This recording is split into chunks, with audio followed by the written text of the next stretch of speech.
Hello everyone, I am Sonamoni learning সেন্টারে সবাইকে স্বাগত। আজ আমি নিয়ে এসেছি দ্বিতীয় পর্যায়ক্রমিক মূল্যায়ন 2026 ষষ্ঠ শ্রেণীর ইতিহাসের একটি সাজেশন অর্থাৎ নমুনা প্রশ্নপত্র। এখানে যে প্রশ্নগুলো আমি রেখেছি প্রতিটা প্রশ্নই খুবই ইম্পর্টেন্ট, তোমাদের পরীক্ষায় আসার খুব সম্ভাবনা রয়েছে। এই প্রশ্নগুলো বিভিন্ন স্কুলের প্রশ্ন, বিভিন্ন স্কুলে এই প্রশ্নগুলো চলে আসছে, সেগুলোই আমি তোমাদের দিয়েছি।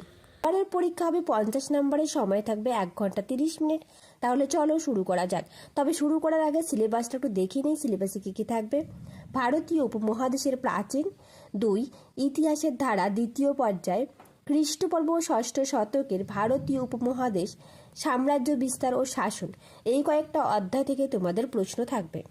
এবার তাহলে শুরু করা যাক। দেখো, একের দাগে বলেছে সঠিক উত্তরটি বেছে নিয়ে লেখো যে কোনো 10টি। 1 নম্বর প্রশ্ন, দক্ষিণ ভারতের একমাত্র মহাজন পদটি হলো, সঠিক উত্তরটি হবে অশোক। অশোক হলো দক্ষিণ ভারতের একমাত্র মহাজন পদ। পরের প্রশ্ন দিয়ে দেখ, অটবি কথার মানে হলো বন, আকাশ নাকি সাম্রাজ্য? তো সঠিক উত্তরটি হবে বন। পরের প্রশ্ন 3 দেখ, মেগালিথ হলো সোনার মূর্তি, পাথরের দেবতা, পাথরের সমাধি? তো সঠিক উত্তরটি হবে পাথরের সমাধি। পরের প্রশ্ন 4 দেখ, বৈদিক যুগের জনপ্রিয় খেলা ছিল দাবা, পাশা, ফুটবল? তো সঠিক উত্তরটি হবে পাশা খেলা ছিল। চলো নেক্সট প্রশ্ন। এরপর দেখো 5 দাগ, গৌতম বুদ্ধের প্রথম নাম ছিল সিদ্ধার্থ, গৌতম নাকি মহাদেব? তো সঠিক উত্তরটি হবে সিদ্ধার্থ। গৌতম বুদ্ধের প্রথম নাম ছিল সিদ্ধার্থ। পরের প্রশ্ন 6 দাগ, ভারতীয় মহাদেশে প্রথম সোনার মুদ্রা চালু করেন কুজুল কথফিসেস, ভীম কথফিসেস, কনিষ্ক নাকি হবিষ্ক? তো সঠিক উত্তরটি হবে ভীম কথফিসেস ভারতীয় উপমহাদেশে প্রথম সোনার মুদ্রা চালু করেন। পরের প্রশ্ন 7 দাগ, ইন্ডিকা গ্রন্থটি রচনা করেন কৌটিল্য, মেগাস্থেনিস নাকি অশোক? তো সঠিক উত্তরটি হবে মেগাস্থেনিস ইন্ডিকা গ্রন্থটি রচনা করেন। পরের প্রশ্ন 8 দাগ, মহাক্ষত্রপ উপাধি নিয়েছিলেন হর্ষবর্ধন, রুদ্রদামন নাকি সমুদ্রগুপ্ত? তো সঠিক উত্তরটি হবে রুদ্রদামন মহাক্ষত্রপ উপাধি নিয়েছিলেন। চলো পরের প্রশ্ন 9 দাগ, জৈন ধর্মে মোট তীর্থঙ্কর ছিলেন 18 জন, 22 জন নাকি 24 জন? তো সঠিক উত্তরটি হবে 24 জন ছিলেন। পরের প্রশ্ন 10 দাগ, দ্বিতীয় বৌদ্ধ সঙ্গীতই হয় বৈশালী, পাটলিপুত্র নাকি কাশ্মীর নাকি রাজগৃহে? তো সঠিক উত্তরটি হবে বৈশালীতে। বৈশালীতে দ্বিতীয় বৌদ্ধ সঙ্গীত অনুষ্ঠিত হয়। পরের প্রশ্ন 11 দাগ, ষোড়শ মহাজন পদের সময় মগধে কৃষির উন্নতি হয়েছিল কারণ সবাই কৃষিকাজ করত, রাজারা কৃষিকাজের জন্য সকলকে বাধ্য করতেন, নাকি লোহার লাঙল ব্যবহার করা হতো, নাকি সব জায়গায় জমি খুব উর্বর ছিল? তো সঠিক উত্তরটি হবে লোহার লাঙল ব্যবহার করা হতো। পরের প্রশ্ন 12 দাগ, পার্শ্বনাথ ছিলেন মগধের রাজা, বৌদ্ধ সন্ন্যাসী নাকি জৈন তীর্থঙ্কর নাকি বজ্জিতের রাজা? তো সঠিক উত্তরটি হবে জৈন তীর্থঙ্কর। পার্শ্বনাথ ছিলেন জৈন তীর্থঙ্কর।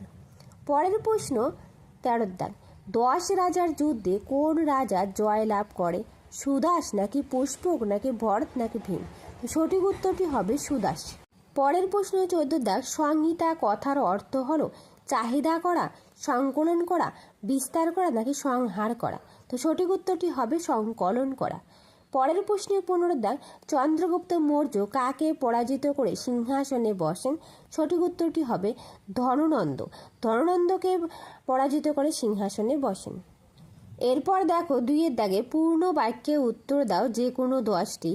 1 নম্বর প্রশ্ন, আদি বৈদিক যুগের কোন প্রতিষ্ঠানে নারীরা অংশগ্রহণ করতে পারতেন? উত্তর, আদি বৈদিক যুগে নারীরা সভা ও সমিতি নামক রাজনৈতিক প্রতিষ্ঠানগুলিতে অংশগ্রহণ করতে পারতেন। পরের প্রশ্ন 2 দাগ, ষোড়শ মহাজন পদের সময় একটি গণরাজ্যের নাম লেখো। উত্তর, ষোড়শ মহাজন পদের সময় একটি গণরাজ্যের নাম হলো বৈশালী। পরের প্রশ্ন 3 দাগ, আইহোল প্রশস্তি কে রচনা করেন? উত্তর, আইহোল প্রশস্তি রচনা করেন রবি কীর্তি। পরের প্রশ্ন 4 দাগ, তৃতীয় বৌদ্ধ সঙ্গীত কোথায় অনুষ্ঠিত হয়েছিল? উত্তর, তৃতীয় বৌদ্ধ সঙ্গীত অনুষ্ঠিত হয়েছিল পাটলিপুত্রে, আর দ্বিতীয়টা হয়েছিল বৈশালীতে। পরের প্রশ্ন 5-এর দাগ, বোধিবৃক্ষ প্রকৃতিপক্ষে কি গাছ? উত্তর, বোধিবৃক্ষ প্রকৃতিপক্ষে পিপল গাছ বা অশ্বত্থ গাছ। পরের প্রশ্ন 6-এর দাগ, ইন্ডিকা গ্রন্থটির রচয়িতা কে? উত্তর, ইন্ডিকা গ্রন্থটির রচয়িতা হলেন মেগাস্থিনিস। এই প্রশ্নটা আগে একবার হয়ে গেছে, রিপিট হয়ে গেছে। পরের প্রশ্ন 7-এর দাগ, গুপ্ত সম্রাটরা বড় বড় উপাধি ব্যবহার করতেন কেন? উত্তর, গুপ্ত সম্রাটরা নিজেদের সামাজিক, ধর্মীয় ও রাজনৈতিক ক্ষমতা জাহির করার জন্য বড় বড় উপাধি ব্যবহার করতেন। পরের প্রশ্ন 8-এর দাগ, বেমানান শব্দটি খুঁজে বার করো। অশ্বমেধ, বাষ্পেয়, শতমান, রাজসূ। তো সঠিক উত্তরটি হবে বেমানান শব্দ শতমান। এটি একটি মুদ্রা, বাকি 3টি যজ্ঞ। পরের প্রশ্ন 9 দাগ, জৈনদের প্রধান প্রচারককে কি বলা হতো? উত্তর, জৈনদের প্রধান প্রচারককে বলা হতো তীর্থঙ্কর। তার সাথে বলে রাখি, যদি তোমাদের ভিডিওটা ভালো লেগে থাকে প্লিজ একটা লাইক, শেয়ার আর কমেন্ট করবে, আর যা নতুন সাবস্ক্রাইব করে পাশে থাকবে। পরের প্রশ্ন 10-এর দাগ, কোন অনুষ্ঠানের মাধ্যমে বৈদিক যুগে শিক্ষা গ্রহণ পর্ব শেষ হতো? উত্তর, সমাবর্তন অনুষ্ঠানের মাধ্যমে বৈদিক যুগে শিক্ষা গ্রহণ পর্ব শেষ হতো। পরের প্রশ্ন 11-এর দাগ, আলেকজান্ডার কোন দেশের শাসক ছিলেন? উত্তর, আলেকজান্ডার গ্রিসের ম্যাসিডনের শাসক ছিলেন। পরের প্রশ্ন 12-এর দাগ, ঋগ্বেদের কোন নদীর কথা বর্তমানে আর খুঁজে পাওয়া যায় না? উত্তর, ঋগ্বেদের সরস্বতী নদীর কথা বর্তমানে আর খুঁজে পাওয়া যায় না। পরের প্রশ্ন 13-এর দাগ, প্রাচীন ভারতের একটি গণরাজ্যের নাম লেখো। উত্তর, প্রাচীন ভারতের একটি গণরাজ্য হলো মল্ল। পরের প্রশ্ন 3-এর দাগের সংক্ষিপ্ত উত্তর দাও, যে কোনো 4টি 2 নম্বর করে থাকবে। 1 নম্বর প্রশ্ন, বেদের অপর নাম কি এবং কেন? উত্তর, বেদের অপর নাম শ্রুতি। প্রথম দিকে বেদ লিখিত রূপে ছিল না। বেদকে ঈশ্বরের বাণী বলে ধর্মপ্রাণ হিন্দুরা মনে করে এবং ঈশ্বরের কাছ থেকে বেদের বাণী শুনে সেই বাণী ঋষিরা মনে রাখত। শুনে শুনে মনে রাখা হতো বলে বেদের অপর নাম শ্রুতি। পরের প্রশ্ন 2-এর দাগ, শক সাতবাহনদের লড়াইয়ের কারণ কী ছিল? উত্তর, শক সাতবাহনদের লড়াই মূলত ছিল দাক্ষিণাত্য ও মধ্য ভারতের নিয়ন্ত্রণ নিয়ে। এই অঞ্চলগুলিতে বাণিজ্য পথ ও প্রাকৃতিক সম্পদ ছিল, যেগুলি দখলের জন্য তারা যুদ্ধ করেছিল। প্রত্যেকটা প্রশ্নই খুবই ইম্পর্টেন্ট। পরের প্রশ্ন 3-এর দাগ, বৌদ্ধ ধর্মের ত্রিরত্ন কি কি? উত্তর, ত্রিরত্ন, বৌদ্ধ ধর্মের 3টি আশ্রয় বা রত্ন হলো বুদ্ধ ধর্ম, ধর্ম বলতে বুদ্ধের শিক্ষা, ও সঙ্গ, অর্থাৎ বুদ্ধ ধর্ম ও সঙ্গ, এই 3টা হচ্ছে ত্রিরত্ন বৌদ্ধ ধর্মের মতে। পরের প্রশ্ন 4-এর দাগ, ভারতীয় উপমহাদেশের জনপ্রিয় 2টি মহাকাব্যের নাম লেখো। উত্তর, ভারতীয় উপমহাদেশের জনপ্রিয় 2টি মহাকাব্যের নাম রামায়ণ ও মহাভারত। পরের প্রশ্ন 5-এর দাগ, শ্বেতাম্বর ও দিগম্বর কাদের বলা হয়? উত্তর, শ্বেতাম্বর, জৈনরা 2 সম্প্রদায়ে বিভক্ত ছিল, যেমন শ্বেতাম্বর ও দিগম্বর। এবার আমরা জানব শ্বেতাম্বর। জৈনদের যে সম্প্রদায় সাদা বস্ত্র পরিধান করতেন তাদের শ্বেতাম্বর বলা হতো। আর দিগম্বর, জৈনদের যে সম্প্রদায় সম্পূর্ণ বন্ধন মুক্তির জন্য পরিধেয় বস্ত্র পর্যন্ত ত্যাগ করেন তাদের দিগম্বর বলা হয়, অর্থাৎ তারা বস্ত্র ত্যাগ করতেন। চলো পরের প্রশ্ন। পরের প্রশ্ন 6-এর দাগ, সমস্ত বৈদিক সাহিত্যকে ক ভাগে ভাগ করা হয়েছে ও কি কি? উত্তর, সমস্ত বৈদিক সাহিত্যকে 4টি ভাগে ভাগ করা হয়েছে, যথা সংহিতা, ব্রাহ্মণ, আরণ্যক ও উপনিষদ। পরের প্রশ্ন 7-এর দাগ, মৌর্য সেনাবাহিনীর পরিচয় দাও। উত্তর, বিশাল সাম্রাজ্য টিকিয়ে রাখার জন্য মৌর্যদের সেনাবাহিনীর দরকার ছিল, তবে মৌর্য সেনাবাহিনীতে চূড়ান্ত ক্ষমতার অধিকারী ছিলেন সম্রাট নিজে। সেই সেনাবাহিনী গঠিত হয়েছিল ঘোড়া, রথ, হাতি, নৌকা এবং পদাতিকদের নিয়ে। তার সাথে বলে রাখি, তোমাদের আমি ভূগোলের উপর একটা সাজেশন দিয়েছি, তোমরা যারা দেখোনি ভিডিও ডেসক্রিপশন বক্সে লিঙ্ক থাকবে, সেখান থেকে দেখে নিও, এবং রায় ও মার্টিন প্রশ্ন বিচিত্রা ছল পড়িয়েছি, সেটাও দেখে নিও। পরের প্রশ্ন দেখো 4-এর দাগ, নিম্নলিখিত প্রশ্নগুলির উত্তর লেখো, যে কোনো 4টি একের দাগের প্রশ্ন, হর্ষবর্ধন ও দ্বিতীয় পুলকেশীর লড়াইয়ের ফল কী হয়েছিল? উত্তর, হর্ষবর্ধন ও দ্বিতীয় পুলকেশীর লড়াইয়ে হর্ষবর্ধন পরাজিত হয়েছিলেন। এই যুদ্ধ দাক্ষিণাত্যের উপর তার আধিপত্য স্থাপনে ব্যর্থতার প্রতীক। পরের প্রশ্ন 2 দাগ, নব্য ধর্ম আন্দোলন ছিল মূলত নগর কেন্দ্রিক, মন্তব্যটি বিশ্লেষণ করো। উত্তর, নব্য ধর্ম আন্দোলন শহর ও বাণিজ্য কেন্দ্রগুলিতে বেশি জনপ্রিয়তা পেয়েছিল, কারণ নগরে বসবাসকারী বণিক ও ধনী শ্রেণীর মধ্যে পুরাতন ধর্মীয় আচার নিয়ে অসন্তোষ ছিল। নতুন ধর্ম সহজবোধ্য ও ব্যয়বহুল আচারবিহীন হওয়ায় তা শহরের মানুষের কাছে গ্রহণযোগ্য ছিল। এইভাবে তোমরা লিখবে। পরের প্রশ্ন দেখো 3 দাগ, চতুরাশ্রম সম্পর্কে যা জানো লেখো। তোমাদের টিকাও আসতে পারে চতুরাশ্রম প্রথা সম্পর্কে। উত্তর, আশ্রম কথার অর্থ জীবনের বিভিন্ন অবস্থা। পরবর্তী বৈদিক যুগে উচ্চবর্ণ আর্যদের 4টি আশ্রম গড়ে ওঠে। এগুলিকে চতুরাশ্রম বলা হতো। এইগুলি হলো ব্রহ্মচর্য বা বাল্যকাল ও কৈশোরের গুরুগৃহে ব্রহ্মচর্য পালন ও বিদ্যাচর্চা করা। দ্বিতীয় আশ্রম ছিল গার্হস্থ্য বা যৌবনে গুরুগৃহ থেকে প্রত্যাবর্তনের পর সংসার জীবন যাপন করা। তৃতীয় আশ্রম ছিল বানপ্রস্থ। এই সময় সংসার জীবন ত্যাগ করে বনবাস করতে হতো। সমাজে চতুর্থ আশ্রম ছিল সন্ন্যাস বা সব কিছু ত্যাগ করে সন্ন্যাস জীবনযাপন গ্রহণ করা। পরের প্রশ্ন 4 দাগ, পঞ্চ মহাব্রত বলতে কি বোঝো? উত্তর, মহাবীরের পূর্ববর্তী তীর্থঙ্কর পার্শ্বনাথ প্রচারিত চতুর্জাম নীতি মহাবীর গ্রহণ করেন। পার্শ্বনাথ প্রচারিত 4টি মূল নীতি ছিল অহিংসা, মিথ্যা না বলা, চুরি না করা, অচর্য, পরদ্রব্য গ্রহণ না করা, অপরিগ্রহ। এগুলি চতুর্জাম নামে খ্যাত। মহাবীর এর সাথে আরও একটি নীতি যোগ করেন। এই পঞ্চম নীতিটি হলো ব্রহ্মচর্য। এই 5টি নীতিকেই একসঙ্গে পঞ্চ মহাব্রত বলা হয়ে থাকে। প্রত্যেকটা প্রশ্ন ভেরি ভেরি ইম্পর্টেন্ট। চলো পরের প্রশ্ন 5 দাগ, টিকা লেখো ত্রিপিটক। উত্তর, ত্রিপিটক পালি ভাষায় সংকলিত বুদ্ধদেবের উপদেশগুলি ত্রিপিটক নামে পরিচিত। ত্রিপিটকগুলি হলো সূত্রপিটক, বিনয় পিটক ও অভিধর্ম পিটক।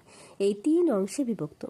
এগুলিতে যথাক্রমে বুদ্ধের উপদেশসমূহ, বৌদ্ধ ভিক্ষু ভিক্ষুণীদের পালনীয় বিধিসমূহ, বৌদ্ধ দর্শন লেখা আছে। ত্রিপিটক তোমাদের পরীক্ষাতে থাকবেই, চতুরাশ্রম প্রথা তোমাদের পরীক্ষাতে থাকবে। এই প্রশ্নগুলো খুবই ইম্পর্টেন্ট। অষ্টাঙ্গিক মার্গ তোমাদের পরীক্ষাতে থাকবে, এগুলো একটু ভালো করে পড়বে। চলো পরের প্রশ্ন। এরপর দেখো 6 দাগ, মহাযান ও হীনযান কাদের বলা হয়? উত্তর, বৌদ্ধ সংঘের বেশ কিছু সন্ন্যাসী আমিষ খাবার খেতে থাকেন, দামি ভালো পোশাক পরতে থাকেন, সোনা রূপা দান হিসাবে নিতে শুরু করেন। এর ফলে বৌদ্ধ সংঘের নিয়ম নীতি শিথিল হতে থাকে এবং বৌদ্ধ ধর্মে মহাজন নামে এক নতুন দল তৈরি হয়। মহাজনরা মূর্তি পূজার সমর্থক ছিলেন। এর ফলে পুরনো মতের বৌদ্ধ সন্ন্যাসীরা মহাজন মতের বিরোধী হয়ে পড়েন। তারা হীনযান নামে পরিচিত। অর্থাৎ মহাজনরা মূর্তি পূজা করতেন আর হীনযানরা মূর্তি পূজার বিরোধী ছিলেন। সংক্ষেপে এতটুকু বলা যায়। চলো পরের প্রশ্ন। এরপর দেখো 7 দাগে, টিকা লেখো অষ্টাঙ্গিক মার্গ। খুব ইম্পর্টেন্ট। উত্তর, দুঃখময় পৃথিবীতে দুঃখের হাত থেকে মুক্তি লাভের জন্য বুদ্ধদেব 8টি দিক সমন্বিত যে মার্গ বা পথ নির্দেশ করেছেন তা অষ্টাঙ্গিক মার্গ নামে পরিচিত। অষ্টাঙ্গিক মার্গে তিনি যে অষ্টপথের কথা বলেছেন তা হল সৎ বাক্য, সৎ কার্য, সৎ জীবিকা, সৎ চেষ্টা, সৎ চিন্তা, সৎ চেতনা, সৎ সংকল্প, সৎ দৃষ্টি। এই সমস্ত মার্গের সমন্বিত রূপ বৌদ্ধ ধর্মে মধ্যপন্থা বা মধ্যম নামে পরিচিত ছিল। ভেরি ভেরি ইম্পর্টেন্ট, এই পরীক্ষায় থাকবেই। এরপর দেখো 5 দাগে যে কোনো 2টি প্রশ্নের উত্তর দাও, 5 নম্বর করে থাকবে। 1 নম্বর প্রশ্ন, আদি বৈদিক ও পরবর্তী বৈদিক যুগে নারীদের অবস্থান কেমন ছিল? উত্তর, আদি বৈদিক পরবর্তী বৈদিক যুগে নারীদের অবস্থা আদি বৈদিক যুগ থেকে পরবর্তী বৈদিক যুগে নারীর অবস্থার পরিবর্তন ঘটে। আদি বৈদিক যুগ সমাজে অনেক নারী শিক্ষা লাভ করতেন, এমনকি সমিতির বৈঠকেও কিছু নারী যোগ দিতেন বলে জানা যায়। যুদ্ধেও তারা অংশ নিতেন। ঋগ্বেদে কোথাও বাল্য বিবাহের কথা নেই। সতীদাহ প্রথার কথাও সেখানে পাওয়া যায় না। যজ্ঞেও নারীরা অংশ নিতে পারতেন। পরবর্তী বৈদিক যুগে সমাজে নারীদের অবস্থা খারাপ হয়েছিল। মেয়ে জন্মালেও পরিবারের সবাই দুঃখ পেত। ছোট বয়সে মেয়েদের বিয়ে দিত, অর্থাৎ বাল্য বিবাহ প্রচলিত ছিল পরবর্তী বৈদিক যুগে।